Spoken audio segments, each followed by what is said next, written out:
कि श्री राम के गुण ही इतने अनोखे हैं कि वो किसी भी व्यक्ति को आकृष्ट किए बिना नहीं रहते। इस तरह से कवियों के द्वारा बार बार भगवान श्री राम के गुणों की चर्चा की गई, गुणों का वर्णन किया गया।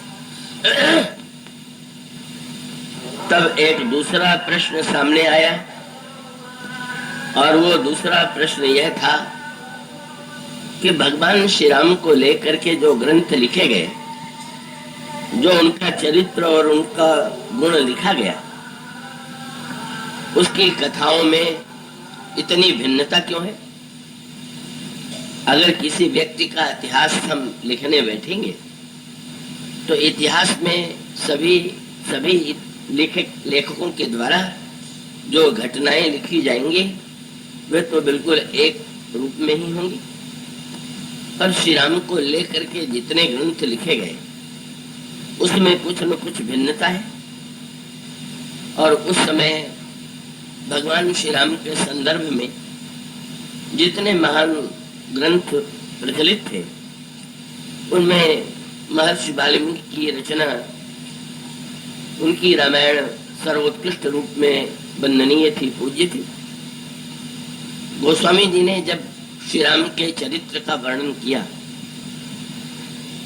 तो वे यह जानते थे कि वाल्मीकि रामायण की अपेक्षा, वाल्मीकि रामायण की तुलना यदि करें तो रामचरितमानस और वाल्मीकि रामायण के कथा प्रसंगों में अनेक अंतर। ऐसी स्थिति में गोस्वामी जी से लोगों ने ये जिज्ञासा की होगी या प्रबुद्ध गोस्वामी जी इसे जानते थे कि लोगों के मन मस्तिष्क में ये संशय उत्पन्न होगा, और इसीलिए उन्होंने भूमिका की इन पंक्तियों में सुनने और पढ़ने वालों के लिए एक सूत्र दिया। उन्होंने ये कहा कि यदि श्री राम के चरित्रों में या गुणों में या कथानकों में कोई भिन्नता दिखाई दे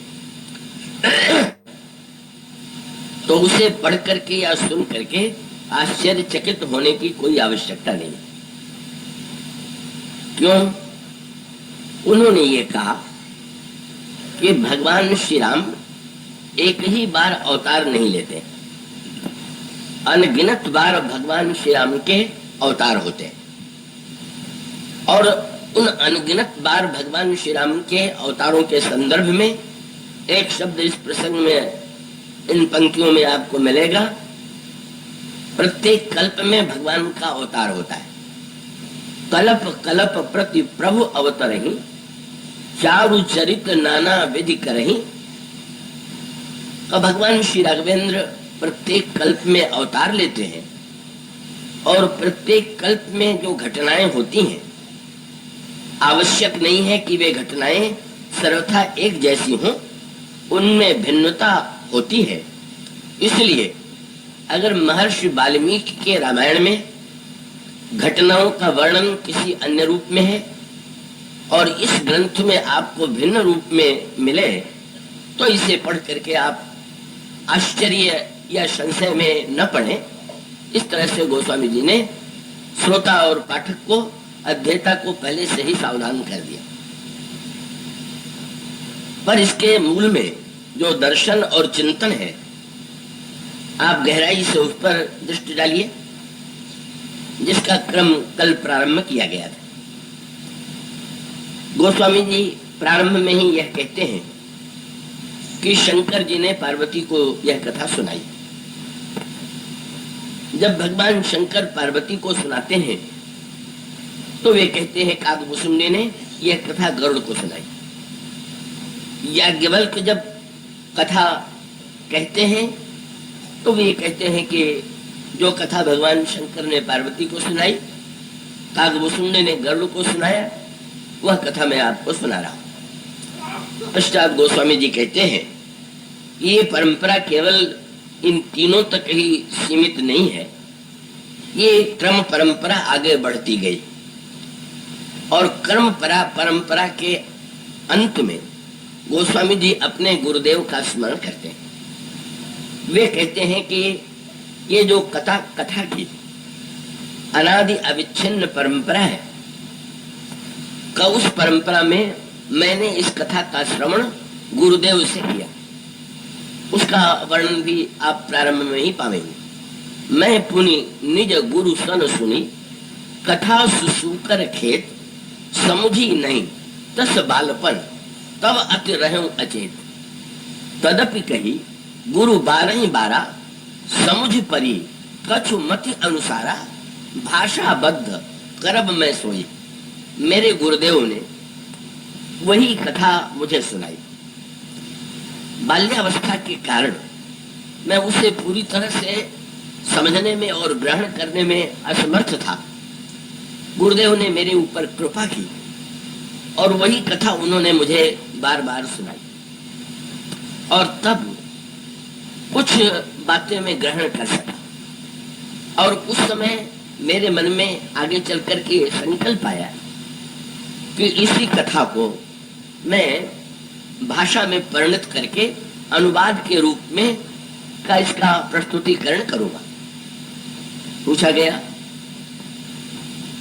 इस अनुवाद का उद्देश्य क्या है, तो उनका मोरे मन प्रबोध जे होई, अपने बुद्धि और मन को संतोष देने के लिए, प्रबोध देने के लिए इस अनुवाद के कार्य में मैं संलग्न हुआ। अब इस क्रम परंपरा का वो संदर्भ कल आपके समक्ष जो रखा जा रहा था, का उसका मूल अभिप्राय ये है कि वस्तुतः तत्वतः तो राम कथा अनादि है, पर अनादि होते हुए भी वह राम कथा विविध व्यक्तियों के माध्यम से प्रकट होती है।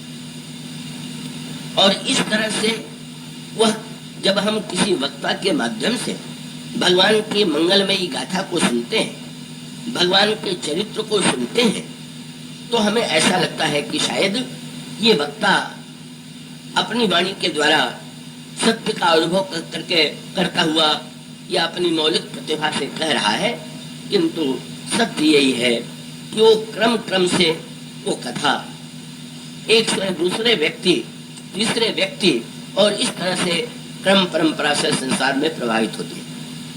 और इसीलिए उन्होंने कथा की तुलना गंगा से की। पूछे वो रघुपति कथा प्रसंगा, सकल लोक जग पावनी गंगा। गंगा का उद्गम किससे होता है?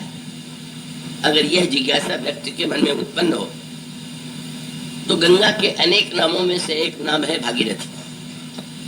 और भागीरथी का अभिप्राय यह है कि जिसे भगीरथ ने अवतरित किया वे भागीरथी। और तब हमारे अंतःकरण में भगीरथ के प्रति श्रद्धा उत्पन्न होती है कि उन्होंने गंगा को धरती पर ला दिया। पर अगर भगीरथ से कोई प्रश्न करे कि आपने कितना महान कार्य किया कि आप गंगा को धरती पर ले आए, तो क्या आप समझते हैं कि भगीरथ इस प्रशंसा को स्वीकार करेंगे या इसमें महिमा या कर्तृत्व का अनुभव करेंगे? भगीरथ तो विनम्रता से यही कहेंगे कि गंगा तो भगवान शंकर के मस्तक पर थी, यह तो भगवान शंकर की कृपा है कि मेरी प्रार्थना से प्रसन्न होकर के उन्होंने गंगा की धारा को प्रभावित कर दिया, इसलिए वस्तुतः वंदनीय मैं नहीं हूँ, वंदनीय तो भगवान शंकर है। और यदि आप भगवान शंकर के पास पहुंच करके धन्यवाद दें कि महाराज आपने, आपके मस्तक पर गंगा विराजमान है और आपके द्वारा ही ये गंगा प्रवाहित हुई, हम कृतज्ञ हैं कि आपने गंगा की धारा को, संसार को, गंगा की धारा को प्रभावित करके संसार के व्यक्तियों को धन्य दिया, तो आप अच्छी तरह से ये समझ सकते हैं कि भगवान शंकर भी यही कहेंगे कि गंगा का न तो मैं निर्माता हूं, गंगा मेरे मस्तक पर अवश्य थी और लोगों ने ये देखा कि गंगा मेरे मस्तक से नीचे उतरी। और सत्य ये है कि गंगा का प्राकट्य तो ब्रह्मा के कमंडल से हुआ। और तब आप ब्रह्मा के पास चले जाइए और ब्रह्मा से प्रश्न कीजिए कि अगर आप न होते तो गंगा कहां से आती? गंगा का जन्म तो आपके कमंडलू से हुआ। तो अंत में ब्रह्मा क्या कहेंगे? ब्रह्मा ये कहेंगे कि भाई गंगा तो वस्तुतः भगवान के चरणों में विराजमान थी, उनका मूल तो भगवान का चरण है। मेरे पास तो कमंडल भी न जाने कब से था, जल भी न जाने कब से था, वो तो भगवान के चरणों के संस्पर्श से ही गंगा का प्राकट्य हो। और इस क्रम परंपरा का तात्पर्य यही है कि आप जब गंगा के उद्गम पर विचार करेंगे तो अंत में गंगा का उद्गम ईश्वर से होगा। और वो वस्तुतः अनादि रूप में, अगर भगवान से ये प्रश्न किया जाए तो भगवान भी तो यही कहेंगे कि ये गंगा तो अनादिकाल से चरणों में विद्यमान थी और इस क्रम से संसार के जीवों के समक्ष प्रकट हुई। ठीक इसी प्रकार से भगवान श्री राम की यह कथा, भगवान राम का ये चरित्र, इसका मूल उद्गम हमें जो दिखाई दे हम उसे मान लें और हम उसे धन्यवाद देते हैं। अभी कानपुर में रजत जयंती कथा की मनाई गई, वहाँ 25 वर्ष पूरे हो चुके हैं। उसमें एक मुस्लिम वक्ता, वो संभवतः कलकत्ते में रहते हैं, उनका मेरे प्रति स्नेह है, गुरु भाव भी है, वे उसमें उपस्थित थे और तब उन्होंने यही कहा कि मैं तो ये चाहता हूं कि ये रजत जयंती ही नहीं, स्वर्ण जयंती हो कथा की, हीरक जयंती हो। और फिर वो उर्दू के शायर की एक पंक्ति उन्होंने पढ़ी जिसमें कहा गया था, जिसमें उन्होंने कहा कि हम चाहते हैं कि ये कथा कयामत तक, ऐसी मान्यता है कि सृष्टि का जो अंतिम दिन है मुस्लिम धर्म की दृष्टि से उसका नाम कयामत है, कयामत तक यह चलती ही रहे कथा। और उसमें अंत में उन्होंने कहा कि मैं चाहता हूं कि वो कयामत भी कभी न हो। और इस तरह से उन्होंने एक भाव प्रकट किया। और तब मैंने यही कहा कि आप विश्वास रखिए, राम कथा सचमुच इसी तरह चलती रहेगी और आप निश्चिंत रहिए, जब राम कथा कहेगा तो राम किंकर ही कहेगा। तो वस्तुतः राम से जो जुड़ा होगा, राम का जो दास होगा, वही तो कहेगा।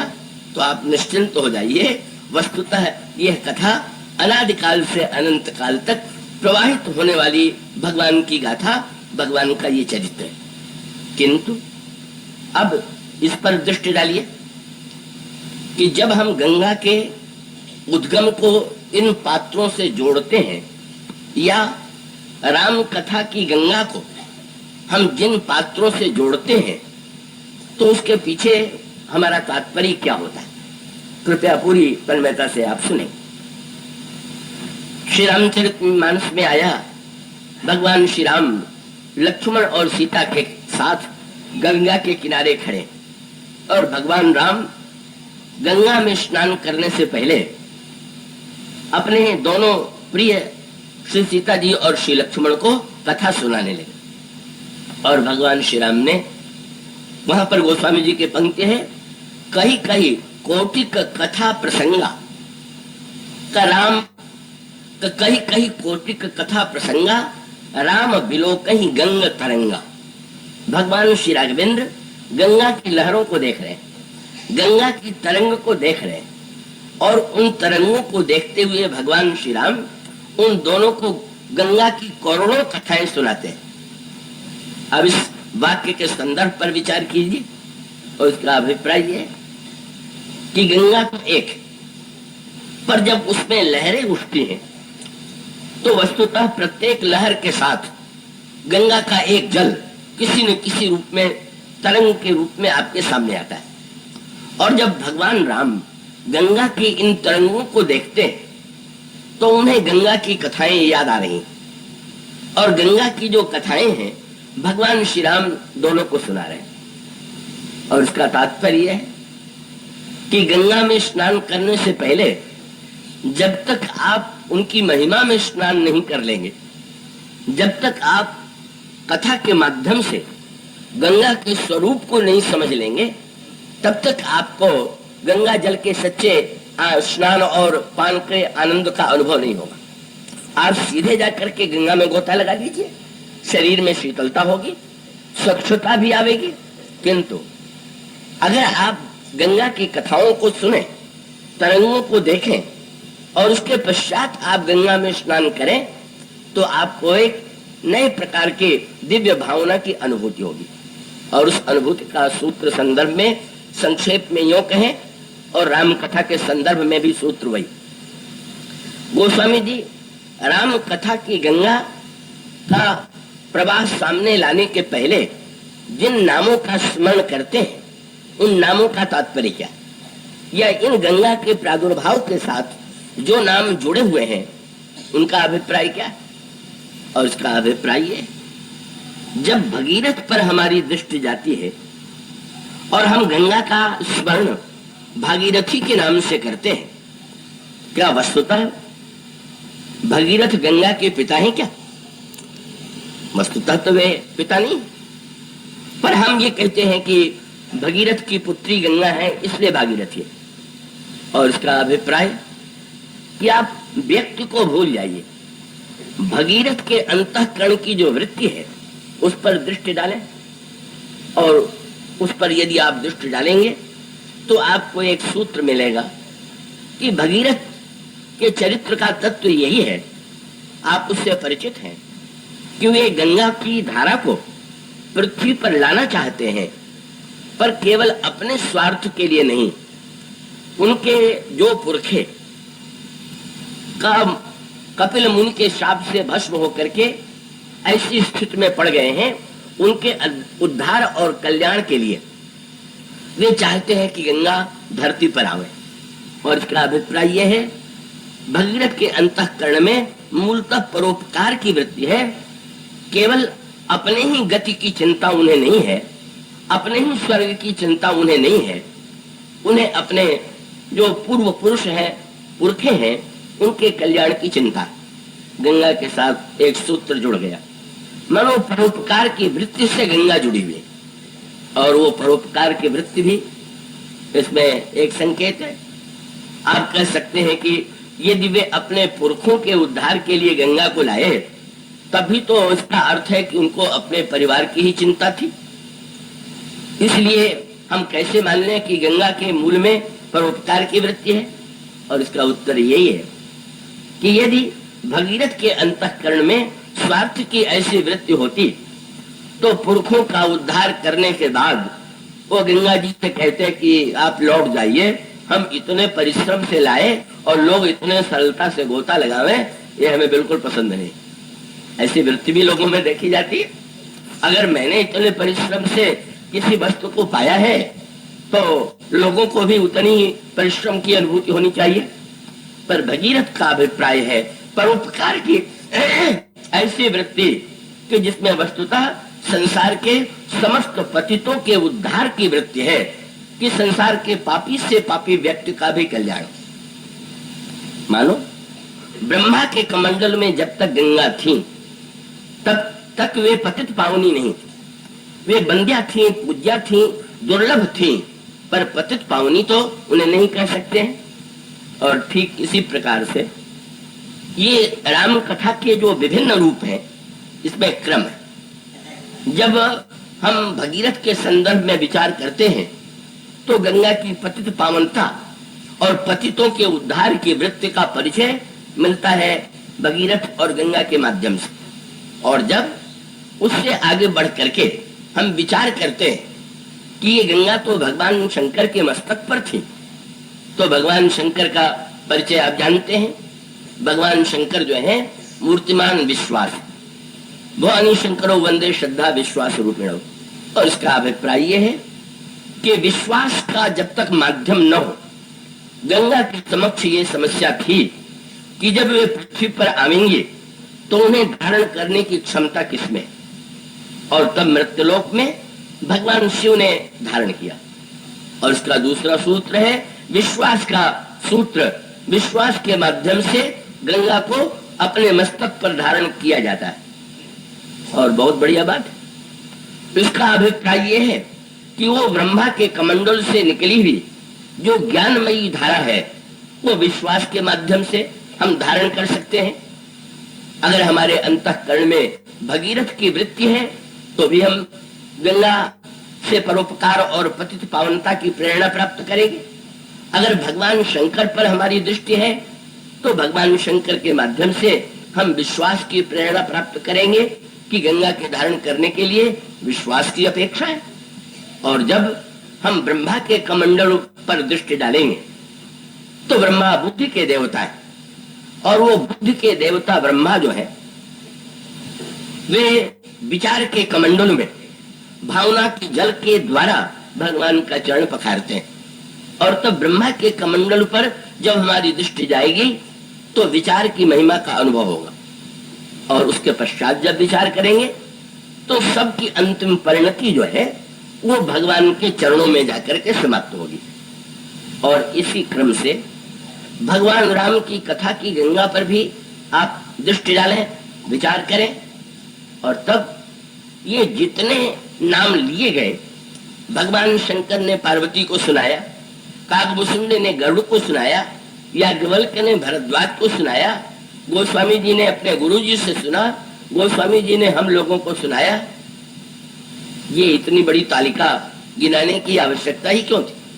और इसके मूल में तात्पर्य था कि ये जो वक्ता है राम कथा के और जो क्रम परंपरा है, इन पात्रों पर आप दृष्टि डालिए, और दृष्टि डालने के पश्चात इन पात्रों के अंतःकरण में, इन वक्ताओं के अंतःकरण में कौन सी वृत्ति है और किस तरह से भगवान का चरित्र लोक कल्याण के लिए अवतरित होता है का ये महानतम संकेत इस मानस की क्रम परंपरा में भी, मानस गंगा के प्राकट्य के संदर्भ में भी वही सूत्र आपको मिले।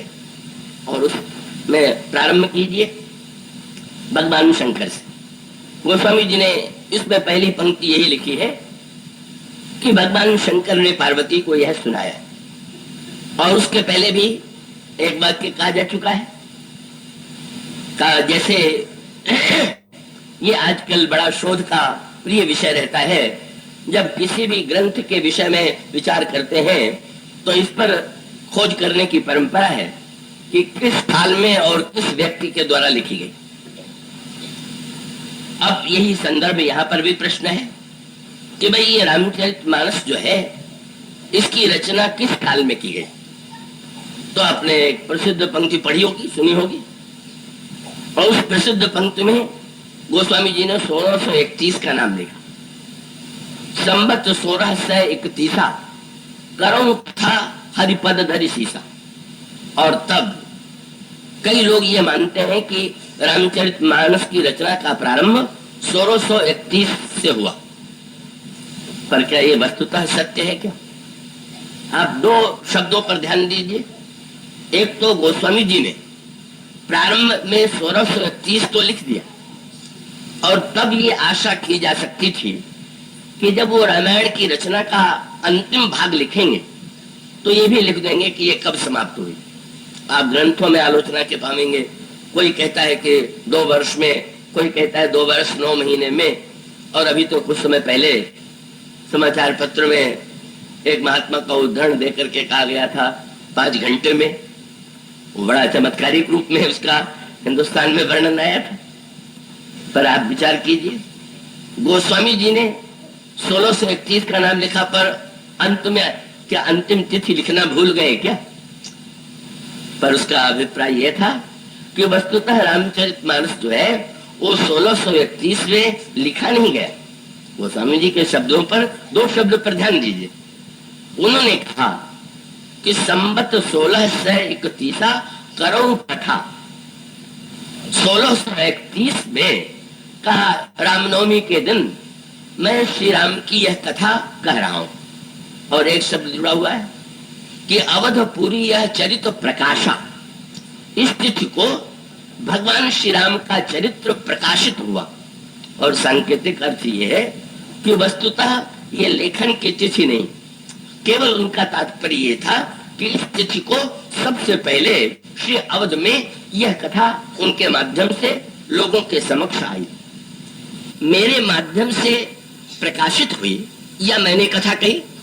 आप इस समय आपके सामने एक वक्ता के रूप में मैं दिखाई दे रहा हूं और आप कथा सुन रहे हैं, पर वस्तुतः कथा जब कही गई और जब सुनी गई तो उसके पहले इस कथा क्रम की तो परंपरा होगी।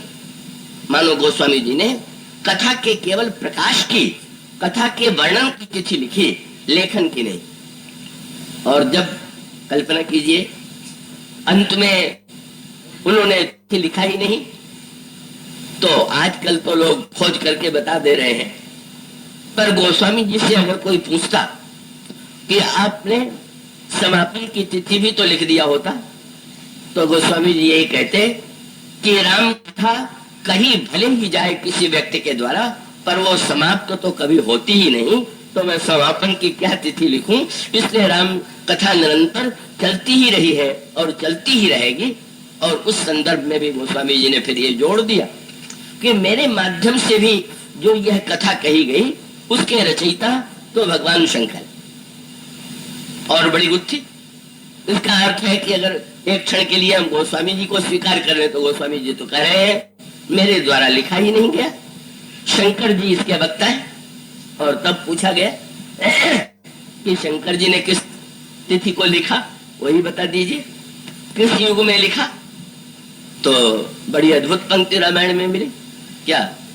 रच महेश निज मानस राख, कोई तिथि नहीं।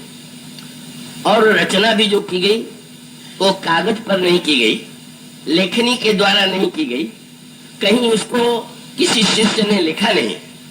सबसे पहले भगवान राम के इस चरित्र की रचना भगवान शंकर ने हृदय में किया। ऐसी स्थिति में यदि आप सचमुच समय की खोज में व्यर्थ समय गंवाते हैं तो आप वस्तुतः रामायण का जो मूल उद्देश्य है उससे भटक जाते हैं। इसका अर्थ यह है कि भगवान, आप किसी संग्रहालय में जाइए तो वहां भले ही पता लगाइए कि ये मूर्ति किस राजा के काल में बनी, किस मूर्तिकार ने बनाई, और उसकी कला का आनंद लीजिए। पर मंदिर में जब दर्शन करने जाइए तो बिल्कुल ये न पूछिए कि ये मूर्ति कितने दाम में आई हुई है, कहां से आई हुई है, इसका बनाने वाला कौन है। तब तो आपने सारा आनंद ही खो दिया।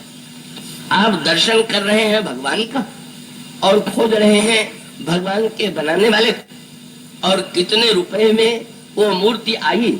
उसका अर्थ है कि आपने भक्ति भावना की दृष्टि से आंखों से नहीं देखा, आप तो केवल फूल प्रस्तर शिला को देखने गए, उसकी कला को देखा, उस चैतन्य पर आपका अगर दृष्टि जाती तो इन उलझनों में आप न फंसते। और इसलिए आप इस व्यर्थ के प्रयास में क्यों संलग्न होते हैं कि भगवान शंकर ने किस युग में या किस तिथि में या किस संवत में यह कथा लिखी, और लिखने के क्रम की ओर जो संकेत किया गया वो संकेत सर्वश्रेष्ठ है। और उसका अभिप्राय है कि भगवान श्री राम की कथा सबसे पहले अगर कहीं उसका अनुभव होना चाहिए तो उसका प्रादुर्भाव जो होना चाहिए वो हृदय से ही होना चाहिए। हृदय, और वो हृदय भी किसका? भगवान शंकर का। और उसका तात्विक तात्पर्य ये है कि अगर आप भगवत कथा सुनने बैठे तो आपका अंतःकरण, आपका हृदय यदि विश्वास से ओतप्रोत नहीं, अगर आप भगवान शंकर को हृदय में धारण नहीं कर लेंगे तो आप भगवान शंकर की कथा को सही अर्थों में ग्रहण करने में, और सामने वाला वक्ता अगर वह कथा कहता है तो वो सक्षम नहीं होगा। इसीलिए कहा जाता है कि रामायण के आदि में भगवान शंकर का स्मरण। और आप इस क्रम से भी भली भांति परिचित होंगे कि जब महर्षि भरद्वाज ने याज्ञवल्क्य से कथा के विषय में पूछा तो उन्होंने पहले भगवान शंकर की कथा सुनाना प्रारंभ किया और कितने विस्तार से सुना डाला। आजकल का कोई बुद्धिमान श्रोता होता तो शायद सिर पीट लेता, वक्ता कहां से कहां बहक गया। पूछा गया राम की कथा सुनाइए, चले गए शंकर की कथा सुनाने। ऐसे श्रोताओं से भी मेरा परिचय होता है जो बेचारे बड़े चिंतित हो जाते हैं कि बात कहां से कहां है, पर बड़ी मीठी बात आई। याज्ञवल्क्य जब सुनाने लगे तो भरद्वाज के मन में एक क्षण के लिए भी बात नहीं आई कि एक सुना क्या रहे, और वो बड़े विस्तार से शंकर जी की कथा सुनते रहे। सुन करके आंखों में आंसू आ गए, गदगद हो गए। और तब याज्ञवल्क्य ने कहा, भरद्वाज, तुमने राम की कथा पूछी और मैंने भगवान शंकर की कथा सुनाई। वस्तुतः इसके पीछे एक कारण था, और वो सूत्र आपको रामायण में मिलेगा। प्रथम ही मैं कही शिव चरित, बूझा मरम तुम्हार, और सुच सेवक तुम राम के, रहित समस्त विकार। मैं कथा कहने के पहले जानना चाहता था कि ये श्रोता सुनने योग्य भी है कि नहीं, और इसीलिए मैं यही कसौटी मानता हूँ कि जिसको शिव में प्रेम नहीं है, शिव में भक्ति नहीं है, वह राम कथा का अधिकारी नहीं है। अब मैं तुम्हें राम का चरित्र सुनाता हूँ। और ये कितना बढ़िया सूत्र है कि पहले यह तो समझ लिया जाए, और दोनों के संदर्भ में कहने वाले में विश्वास है कि नहीं।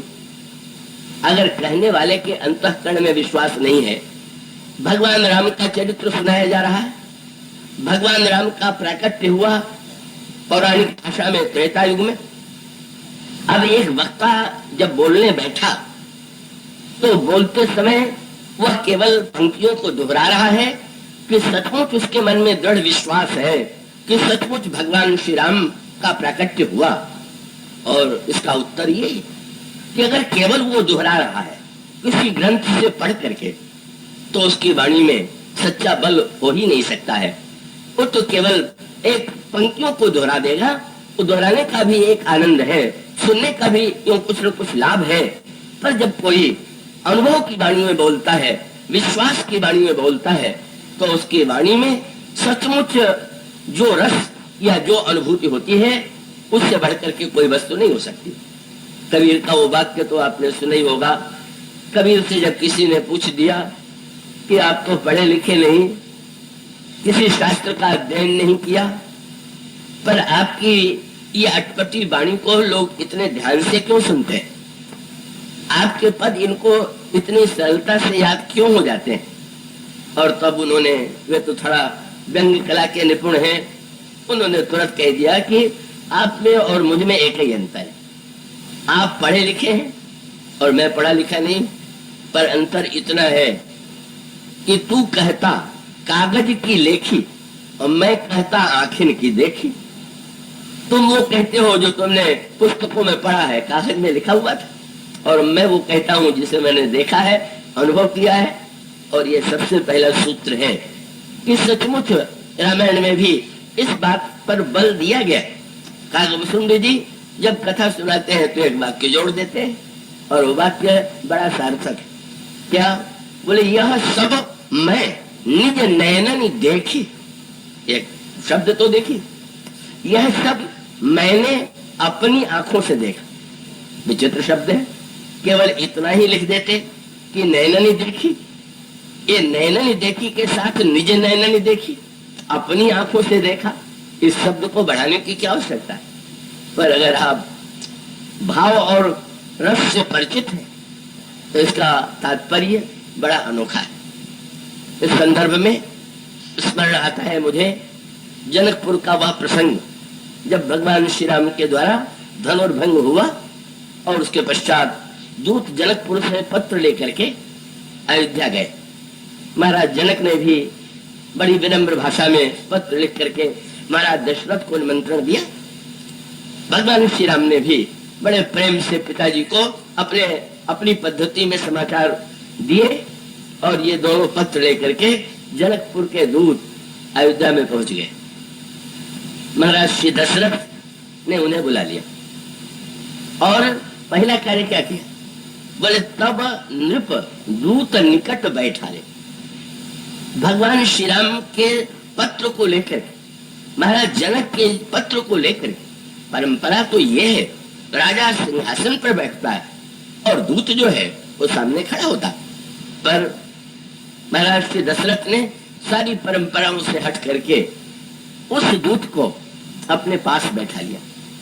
और इसका संकेत ये था कि जब पत्र के माध्यम से तुम हमें राम के समीप पहुंचा रहे हो, तो हम अपने समीप तुम्हें न बैठावें, तो इससे बढ़कर के अशिष्टता और भाव के विरुद्ध क्या होगा। वस्तुतः सत्य तो यह है कि तुम मेरी अपेक्षा अधिक भाग्यशाली हो, क्योंकि तुम उनके समीप से आए हुए हो, और तुम उनके समीप से आए हुए हो, और आज व्यवहार की दृष्टि से मैं दूर हूं, तो तुम्हें समीप बैठा करके हमको उनके सामीप्य की ही याद आती है। पहला कार्य तो महाराष्ट्र दशरथ ने ये किया। वही सूत्र, पूज्य कौन है, परंपरा क्या है? बोले पूजनीय प्रिय परम जहाते सब मानिए है राम के नाते। दूत सभा की मर्यादा नहीं, राम के नाते से पास में बैठा लिया और फिर बोलना प्रारंभ किया और कहने लगे मधुर मनोहर वचन उचारे। और अगला शब्द संबोधित किया भैया। ये संबोधन भी राजा के लिए, किसी दूत के लिए सर्वथा का प्रचलित हो ही नहीं सकता, मान्य नहीं हो सकता, पर उन्होंने भैया शब्द कहा।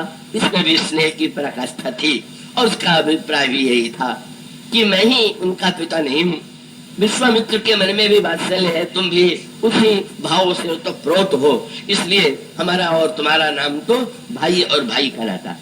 और उसके बाद शब्द आगे बढ़ता गया और शब्द एक से एक अनोखे। क्या पहला प्रश्न तो यही कह दिया, भैया कहो कुशल दो बारे, मेरे दोनों पुत्र कुशल से तो है। अब दूत आनंद ले रहे हैं और हंस रहे हैं मन ही में। बड़ा अद्भुत प्रश्न है दो दृष्टियों से। पत्र जनक जी का भी पढ़ चुके, श्री राम का भी पत्र पढ़ चुके, और अब भी पूछ रहे हैं कि कुशल से है कि नहीं। क्या पत्रों में पढ़ करके क्या ये समाचार नहीं मिला कि वे कैसे, पर वे पूछ रहे हैं कुशल से तो है। और दूसरी दृष्टि से जब दूत विचार करते हैं कि आज तक जीव के विषय में तो कुशल प्रश्न पूछा गया, पर ईश्वर के कुशल का प्रश्न किया जा रहा है। अद्भुत हमारे महाराज का वात्सल्य भरा हृदय है। का उस समय महाराज श्री दशरथ का क्या हाथों में पत्र नहीं था? क्या उसमें सारे समाचार नहीं लिखे हुए थे? पर वही प्रीत की रीत जिसका संकेत सर्वत्र मिलेगा, और वो सर्वत्र ही है। श्री भरत भगवान राम का संदेश लेकर के गए, संदेश सुना दिया। जासु विरह सोचहु दिन राति, रटहु निरंतर गुणजन पाती, रघुकुल तिलक सुजन सुख दाता, आवत कुशल देव मुनि त्राता, रिपुरन जीत सुजस सुर गावत, सीता अनुज सहित प्रभु आवत। श्री हनुमान जी गदगद हुए, भरत जी सुन करके विवल हो गए, उठ करके हनुमान जी को हृदय से लगा लिया और हनुमान जी से ये कहा कि हम आपके ऋणी। पर आगे की बात बड़ी भावुकता भरी थी। जब कोई अपने को ऋणी कहता है तो ऋण उतारने की चिंता होती है, पर भरत जी ने कहा कि महाराज आपने ऋणी तो बना लिया, पर ऋण चुकाने की, ऋण देने वाले ध्यान रखते हैं कि सामने वाले जितना ऋण चुका सके उतने ऋण दिया जाए। पर आपने तो इतना ऋण दे दिया कि मैं तो चुका पाऊंगा नहीं, तो आप ऋणी कह क्यों रहे हैं? तो तुलसी भरत जी ने कहा कि जब आप इतना ऋण दे ही चुके और मैं चुका ही नहीं पाऊंगा तो थोड़ा और सही। इसलिए वो पहला वाक्य उन्होंने कहा, नाही निता तो उर्णमय तो ही। क्या चाहते हैं? बोले अब प्रभु चरित्र सुनावो मोहि। अभी का चरित्र नहीं सुनाया था क्या? पूरा तो लंका के युद्ध का सूत्रात्मक परिचय दे चुके, पर कहते हैं जरा प्रभु का चरित्र तो सुना दीजिए। हनुमान जी ने फिर सुनाया। अब जिज्ञासा समाप्त हो गई ना। कह लगे आपने कथा तो बड़ी मधुर सुनाई, पर अभी मेरे मन में एक प्रश्न और बाकी है। क्या बाकी है? बोले ये बताइए कि निज दास जो रघुवंश भूषण कबहु मम सुमिरन करो। कभी किसी दिन भगवान राम ने मेरा स्मरण किया, और एक शब्द और जोड़ दिया, भाई के रूप में नहीं, निज दास जो, अपने निज सेवक के रूप में क्या कभी उनके मुंह से ये निकला कि भरत मेरा निज दास है? क्या उद्देश्य था? मानो फिर से सुनना चाहते थे। फिर सुनावेंगे किस समय किस रूप में भगवान राम ने मेरा दास के रूप में स्मरण किया। और श्री हनुमान जी इस श्रोता की इस जिज्ञासा को देख करके का अद्भुत बात है। श्रोता तो वक्ता के चरणों में प्रणाम करता है, पर वक्ता ने श्रोता के चरणों को प्रकट पकड़ लिया और पकड़ करके यही कहा, अब 1-2 दिन की बात हो तो मैं सुनाऊं, कोई दिन इतने समय में हुआ ही नहीं कि जब आपका स्मरण उन्होंने न किया। तो उन्होंने यही कहा, रघुवीर निज मुख जासु गुणगन कहा तो अग जगन्नाथ जो। फिर भी कुछ तो सुना दीजिए। हनुमान जी ने फिर कुछ घटनाएं सुना दिया। अब संकेत था प्रभु आने वाले हैं, शीघ्रता से स्वागत की तैयारी हो गई, राज्याभिषेक हो गया, भगवान राम सिंह विराजमान है, पर दिखाई दे रहा है कि श्री भरत और शत्रुघ्न नहीं। पता लगाया गया, कहा चले गए, और तब लिखा हुआ भरत शत्रुघ्न दूनों भाई और सहित तो पवन सुत उपवन जाए। हनुमान जी को भी ले गए, हनुमान जी भी नहीं दिखा रहे, और एक वृक्ष के नीचे हनुमान जी को बैठा दिया। और हनुमान जी से क्या कर रहे हैं? बोले भरत शत्रुघ्न दोनों भाई सहित तो पवन सुत उपवन जाई बूझे बैठी राम गुण गा। भगवान के गुणों की चर्चा कथा सुनाई और कह हनुमान सुमति अवगा। हनुमान जी बड़े प्रेम से सुनाते हैं। पर सोचिए आप, अभी कथा समाप्त जब होगी, अगर आप मुझसे कहने लगे कि एक बार फिर दोहरा दीजिए, यद्यपि आप ऐसा कहेंगे नहीं, ये मुझे पता है इतना धैर्य आप में शायद न हो, पर वो आपकी ही बात तो नहीं है, मेरे लिए भी शरीर की सीमाओं में शायद मैं यही कहूंगा कि भाई अब कैसे सुनाऊं, मेरा शरीर श्रमित हो गया है। तो ऐसी स्थिति में वक्ता और श्रोता की एक सीमा है। किंतु वहां कथा समाप्त हुई और तब श्री भरत जी ने हनुमान जी से कहा, वो प्रसंग आपने सुनाया जरा फिर से एक बार सुना दीजिए। वो स्वामी जी यही शब्द लिख रहे हैं, बोले सुना तो विमल गुण अति सुख पावे। वही राम अनंत अनंत गुण का रस क्या है? वही वक्ता वही श्रोता सुनाया और सुनने के बाद बड़ा सुख मिला। पर एक बार नहीं, बहुरी दूसरी बार सुना दिया। बोले नहीं, कुछ धारणा नहीं हुआ, फिर से एक बार, और इस तरह से बहुरी करी विनय सुना वही सुना। इस तरह से बार बार प्रार्थना करते हैं। भरत जी सुनते हैं, हनुमान जी सुनाते हैं, मानो भगवान के अनादि अनंत गुण जो है, ऐसा वक्ता और ऐसा श्रोता जिसको भगवान के गुणों का सच्चा परिचय है और उसको सुनने की यह जिज्ञासा वृत्ति कि वो सुन करके भी तृप्ति का अनुभव का नहीं कर रहा है। आप कल्पना कीजिए, भरत जी के हाथ में घड़ी होती तो कई श्रोता तो बार बार घड़ी को देख भी लेते हैं कि अब और कितने देर चलेगी ये कथा। पर वस्तुतः कालातीत, जब कालातीत प्रभु की कथा प्रारंभ हुई तो मानो काल की गति भूल गई और काल की गति अवरुद्ध हो गई।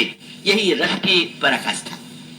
वस्तुतः पत्र पढ़ लिया महाराज दशरथ ने, पर प्रेमी का हृदय जो है उसे ये लगता है कि नहीं, फिर पत्र पढ़ लिया तो क्या, जरा सुने। पर सुनने के समय प्रश्न भी कितना अनोखा। पहले पूछ दिया, भैया कहो कुशल दो बारे, दोनों पुत्र कुशल पूर्वक हैं। मुस्कुरा करके दूतों ने हाथ जोड़ दिया तो कहा कि अच्छा ये बताओ कि ये पत्र जो है तुम्हें कहां से मिल गया, लीजिए, ये भी एक जिज्ञासा। का ये पत्र किसी महाराज जनक ने या किसी ने दे दिया देने के लिए? अगला प्रश्न क्या है, तुम ये बताओ कि ये पत्र स्वयं राम ने तुम्हें दिया है कि किसी और ने दिया? दूत कह सकते हैं कि हाँ उन्होंने दिया, तो अब भी संतोष नहीं। बोले अच्छा, अगर ये पत्र दिया है तो मेरा दूसरा प्रश्न है, तुम नीचे निज नयन निहारे, तुमने अच्छी तरह से अपनी आंखों से देखा है क्या? क्या अनोखा प्रश्न है। दूत आ रहे हैं तो अपनी आंख से तो देख के आए होंगे, पर वो शब्द जोड़ देते हैं निज नयन, अपनी आंखों से, फिर जोड़ देते हैं अच्छी तरह से देखा कि नहीं देखा। क्या व्याख्या की जाए, हम सब दोनों सीमाओं से घिरे हुए हैं, पर उसका अभिप्राय यही था कि सच्चे अर्थों में किसे देखना कहते हैं, किसे अपनी आंखों से देखना कहते हैं, और अपनी आंखों में भी भली प्रकार से देखना, ये सचमुच भावना के विभिन्न स्तर है। और इस संदर्भ में महाराज श्री दशरथ के प्रश्न को सुन करके दूत मौन रह गए। दूत कह सकते हैं कि महाराज ऐसा ही है। बोले ना, हम इतने से संतुष्ट थोड़ी हो जाएंगे। तब बोले पहचाना हूं तुम कहो स्वभाव, देखा ही है कि पहचान भी हुई, और अगर कह दोगे कि पहचान भी हुई तो मुझे संतोष नहीं होगा। तुम कहो स्वभाव, उनका स्वभाव बताओ, तब हम मानेंगे कि तुम्हारा परिचय हुआ। सचमुच अगर आप इसका रस का आनंद लेना चाहें, उसकी तो सीमा ही नहीं है। और उसका अभिप्राय यह है, देखना और बात, और अपनी आंखों से देखना और बात, अपनी आंखों से भी भली प्रकार देखना और बात, और भली प्रकार देखने के बाद भी पहचान हो जाना और बड़ी बात, और पहचान हो जाने के बाद भी स्वभाव का जब परिचय हो जाए तो मानो इसका अभिप्राय है भक्त की साधना का क्रम यही का। बस मानो जब आप किसी दूसरे वक्ता से सुनते हैं तो उस समय भी तो आप सुन रहे हैं और आपके सामने एक चित्र होगा, पर उस समय जो आप देखते हैं वो वक्ता की आंख से देख रहे हैं, अपनी आंख से नहीं देख रहे हैं। अपनी आंख से देखने का अभिप्राय यह है, सामने वाले व्यक्ति ने अपनी आंख से देखा, और उसकी सार्थकता यह है कि जिसे आपने सामने वाले की आंख से देखा उसको अब अपनी आंखों से देखें। यही संकेत सूत्र आपको मिलेगा। पुष्प वाटिका प्रसंग में सखी ने श्री राम को देखा और आकर के श्री राम की सुंदरता का वर्णन किया, और तब श्री सीता जी सखियों के साथ श्री राम को देखने के लिए चल पड़े। बोले सखे, तुम्हारी आंखों को देख करके तो लगता है कि तुमने श्री राम को देखा है, लेकिन जब तक हम अपनी आंखों से न देख लें तब तक संतोष और तृप्ति का कैसे अनुभव। और उस प्रसंग में आप साधना का क्रम पढ़िए, कैसे जिसे उन्होंने सखी की आंख से देखा, फिर अपनी आंख से देखा, अपनी आंख से देखने के बाद फिर भगवान श्री राम को उन्होंने भली प्रकार से देखा, भली प्रकार से देखने के पश्चात कैसे पहचान का क्रम, स्वभाव का और परिणय का क्रम, वहां पर भी भक्ति साधना का यही क्रम जो है आपको मिलेगा। और यहाँ पर भी मानो एक प्रश्न था, और ये प्रश्न बड़े महत्व का था। दूत अब भी प्रश्न का ही आनंद ले रहे हैं। कभी कभी उत्तर का आनंद तो होता ही है, पर प्रश्न का भी एक अपना आनंद होता है। और सचमुच प्रश्न में इतने विह्वल हुए कि उनको लगने लगा कि इन्हें हम सुनावे कि इनसे हम सुने। इस प्रकार की विह्वलता, इस प्रकार से श्री राम के विषय में सुनने की ऐसी आकांक्षा, पर महाराज श्री दशरथ से अब भी नहीं रह गया। बोले अच्छा लगता है, आप लोगों ने देखा ही होगा, परिचय भी हुआ होगा, पर कहूं विदेह कवन विधि जाने।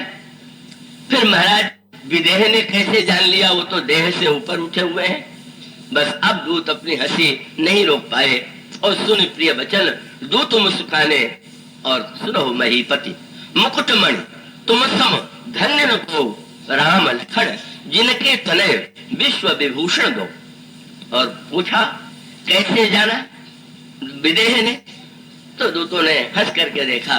बोले महाराज हमारी तो धारणा यही है और अभी यही विश्वास है कि उनको तो विदेह ही जान सकते हैं, बेचारे देह वाले क्या जानेंगे, इसलिए विदेह ने जाना तो ये तो बड़ा स्वाभाविक है। और उसका अभिप्राय यह है संसार का सौंदर्य हमें देह में उतारता है और राम का सौंदर्य हमें देह से ऊपर उठाता है। भयो विदेह विदेह विषय। और जब पूछ दिया कैसे जाना, तो दूतों ने दृष्टांत दिया। महाराज रात के अंधेरे में कोई वस्तु दीपक के प्रकाश में देखी जाती है, पर क्या ये बताइए कि जब सूर्य निकल आता है तो कोई व्यक्ति अपने परिवार के किसी सदस्य से कहता है क्या कि जरा दीपक जला के देखा हो सूर्य निकल आया कि नहीं निकल आया? तो महाराज ये पूछन जोग न तनय थारे पुरुष सिंह तिहु पुर उजियारे। और तिन कह कहिए नाक में चीन है तो देखिए रवि कि दीप कर ली ने। महाराज दशरथ को संतोष नहीं। बोले हमारे प्रश्न को तो तुम टाले ही गए, तुम नीके निज नयन निहारे। ये तो जनक वाला उत्तर विदेह का उत्तर दिया। और तब दूतों ने जो उत्तर दिया उसकी गहराई में आप जितना बैठ सकिए। दूतों से महाराज श्री दशरथ ने पूछा, अपनी आंख से देखा कि नहीं, भली प्रकार से देखा कि नहीं? और तब दूतों ने कहा, महाराज आपके पुत्रों को तो ऐसा देखा कि अब क्या हो गया? बोले, जब से उनको देखा तब से दिखाई देना ही बंद हो गया। देव देखे तो बालक दो और अब न आंख तरफ आवत को। और सचमुच भगवान को देखने की, भली प्रकार की देखने की कसौटी है कि भगवान को देखने के बाद जब दिखाई देना बंद हो जाए, जब तक भगवान का रूप दिखाई देने के बाद भी और दिखाई दे रहा है तो सचमुच अपनी आंखों से नहीं देखा होगा, भली प्रकार से नहीं देखा होगा। मानो इस रस का, इसका अभिप्राय यही है। मानो सूत्र उसका का जो कहने वाला व्यक्ति है, पहले आप वक्ता जब निज आंखों से, अपने अनुभव से जो वो कह रहा है उसे वो देख रहा। शंकर जी जन्मोत्सव की कथा सुनाते हैं, कहते हैं, मैं स्वयं जन्मोत्सव में गया, परमानंद प्रेम सुख फूले, बीथिन फिरे मगन मन भूले। मैं भी जा करके जन्मोत्सव में राजमार्ग पर घूमता हुआ राम के जन्म का उत्सव अपनी आंखों से देखा। वसुंध जी ने कहा, मैं भी शंकर जी के साथ गया था। किसी ने तुलसीदास जी से कहा, आप ही पिछड़ गए, उन लोगों का जन्म तो हुआ त्रेता युग में, राम का अवतार भी हुआ त्रेता युग में, और आप तो आए कल युग में, तो आप तो शंकर की आंख से ही तो देख सकते हैं, अपनी आंख से तो नहीं। पर भक्त रस का आनंद तो इसी में है। दूसरे की आंख से भी देखिए, प्रारंभ तो वहीं से होगा, पर देखने के बाद तुलसीदास जी ने जो मीठी बात कही, उन्होंने गीतावली रामायण में कई कविताएं लिखी और ये कहा कि जब श्री राम का जन्म हुआ तो ये गीत गाया गया। किसी ने पूछ दिया, आपको कैसे पता? और तब उनका उत्तर कितना बढ़िया है। बोले, तब तुलसी हूँ मिली गायो, उन गाने वालियों में मैं भी था। अब आप तर्क वितर्क करते रहिए कि 400-500 वर्ष पहले तुलसीदास और लाखों वर्ष पहले भगवान राम, पर अगर आप काल की दूरी को मिटा करके भगवान को नहीं देख पाएंगे तो वस्तुतः आप रस से वंचित रहेंगे। मानो गोस्वामी जी ने कहा, शंकर जी सड़कों पर आनंद ले रहे थे और मैं भीतर गाने वालियों में गा करके आनंद ले रहा था। यही अनुभव की एक दिव्य अनुभूति है। और इसका अर्थ ये है, शंकर इसके आदि इसलिए है कि विश्वास बोल रहा जिसने अनुभव किया, और सुनने वाले के अंतःकरण में सुनने वाली पार्वती है। और पार्वती का अभिप्राय ये है, पार्वती जी ने पूछ दिया, महाराज ये कथा आपने कब से है? बोले, बहुत पहले से। बोले, तो आपने पहले क्यों नहीं सुनाया? तो मुस्कुरा करके कहने लगे, अवरो एक कहूं निज चोरी, सुनो गिरजा अति दृढ़ मति तोरी। पार्वती तुम्हारी बुद्धि बड़ी दृढ़ है।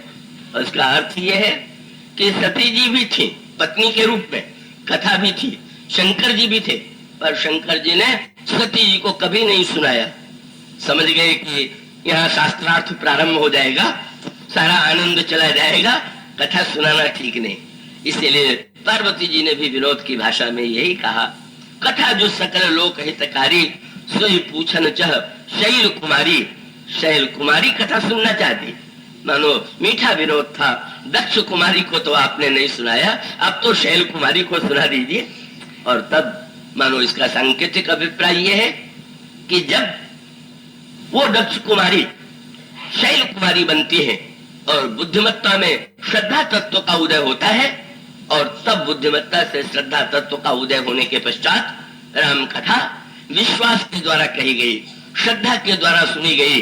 वो वस्तुतः राम कथा तो न जाने कब से अनादिकाल से विद्यमान थी। और इस क्रम से यह कथा कैसे, किस क्रम से उतरती आती है, और हम गोस्वामी जी के ऋणी क्यों हैं, उन्होंने ऐसा क्या अंतर ला दिया। वस्तुतः इसमें क्रम है। शंकर जी से पार्वती जी ने जो सुना उसे आप सुनिए, कागभूषण जी ने जो गरुड़ को सुनाया उसे भी सुनिए, याज्ञवल्क्य ने का जैसे सुनाया भरद्वाज को भी सुनिए, और गोस्वामी जी ने जैसे सुनाया उसे भी सुनिए, और ये आपके सामने एक जो वक्ता दिखाई दे रहा है उससे भी सुनिए। और सुनने के बाद उसे देखने का स्वयं अपनी आंखों से, अपने कानों से प्रयत्न करिए। आज भी फिर समय का अतिक्रमण हुआ। बात यह है कि नदी में स्नान करने की इच्छा लेकर के जाते हैं और बहुत बुद्धिमान लोग तो लोटे से ही नहा लेते हैं कि जिससे ज्यादा गहराई में डूबने का डर न रहे।